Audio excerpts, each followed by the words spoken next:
تصريحات نارية للشناوي وكهربا بعد الفوز بالسوبر. خلينا نسمع ونرجع لبعض مرة تانية. لاعب اللي ينور وين ما كان.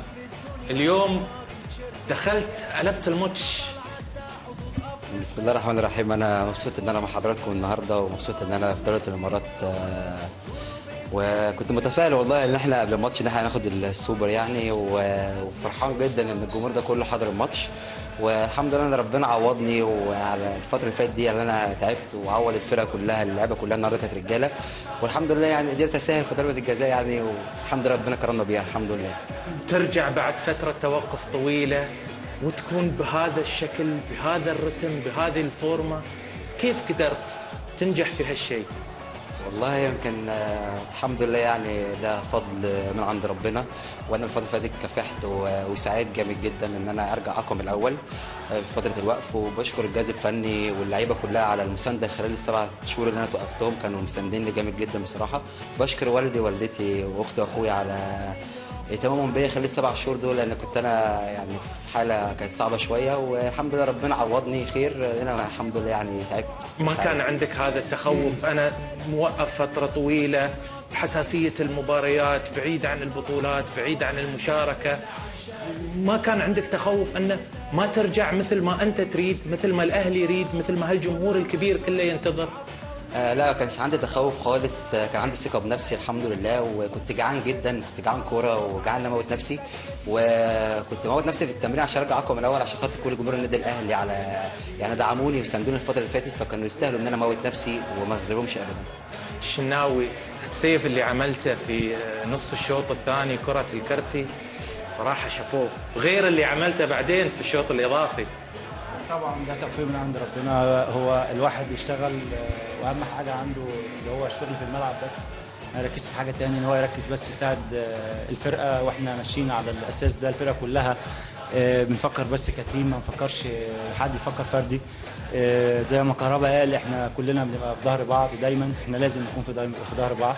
هو ده التيم، ما ينفعش حد يفكر بشكل فردي. احنا الفتره اللي فاتت بنساند اي حد، يعني اي حد يكون موجود. يعني ما عملهاش الا الشناوي. لا لا الحمد لله بتوفيق من عند ربنا طبعا. يعني دي بالنسبه لي احنا كنا مركزين، ده اهم حاجه التركيز.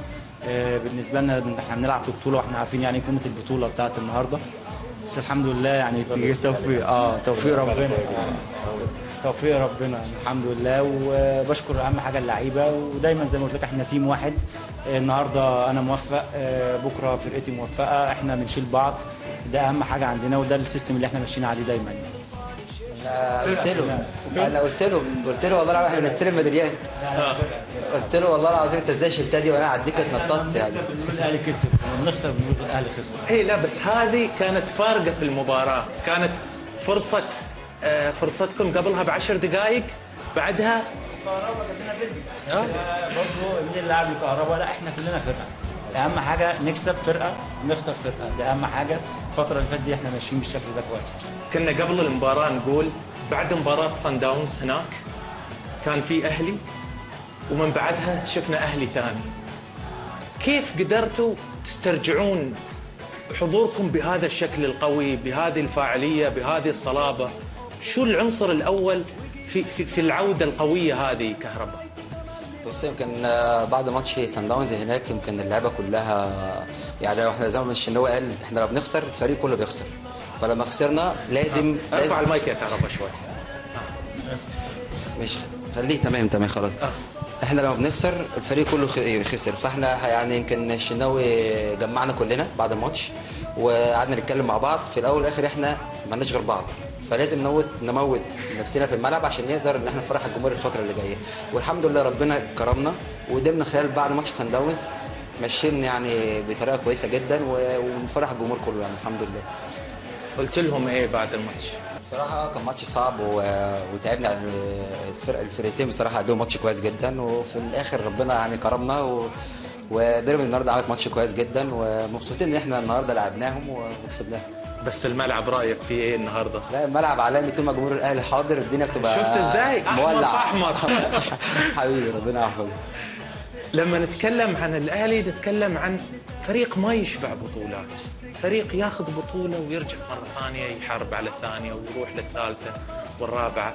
الدوري انتم متصدرين، مع انكم اقل فريق لعب مباريات، انتم في نصف نهائي دوري ابطال افريقيا.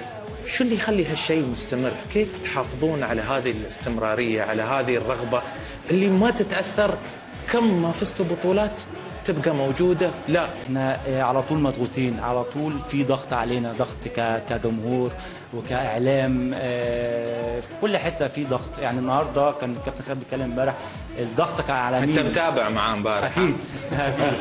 بس عايز اقول لك معلومه، محمد انا اللي مربيه. والله ونعم التربيه يا كابتن، والله ونعم التربيه يا كابتن. وهو صغير جدا كان بيجي يقعد عندي يوميا على طول، يوميا يعني الحين عرفنا نحن سر الابداع هذا. نجيب لك 3-4 حراس من الامارات يقعدوا معك شويه يا كابتن، تطلع لنا شناوي جديد.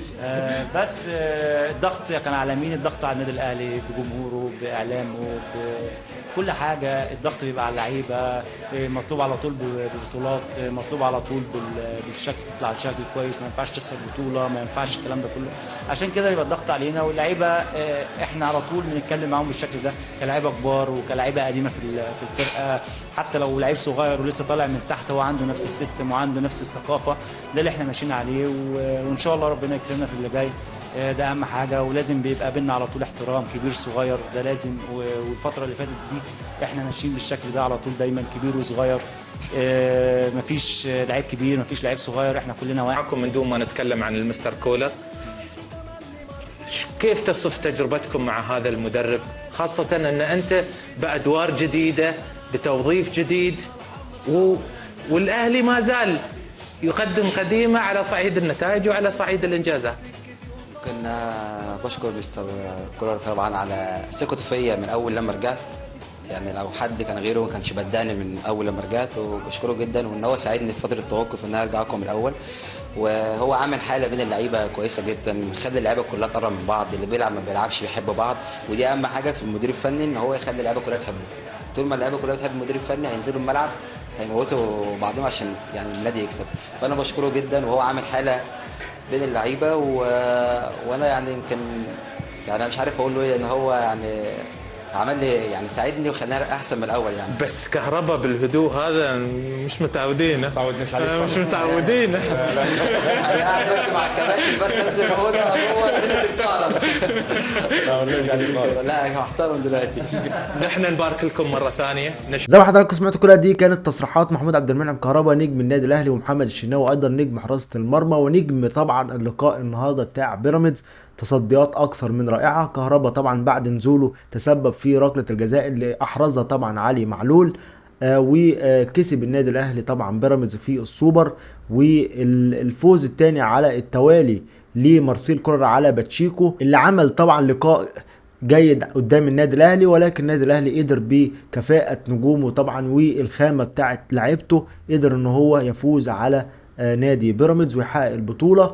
لحد هنا ده كان نهايه الفيديو بتاعنا. اتمنى لو وصلت معايا للنهايه تضغط لايك على الفيديو، تشترك في القناه وتفعل زر التنبيهات. دمتم في حفظ الله ورعايته، والسلام عليكم ورحمه الله وبركاته.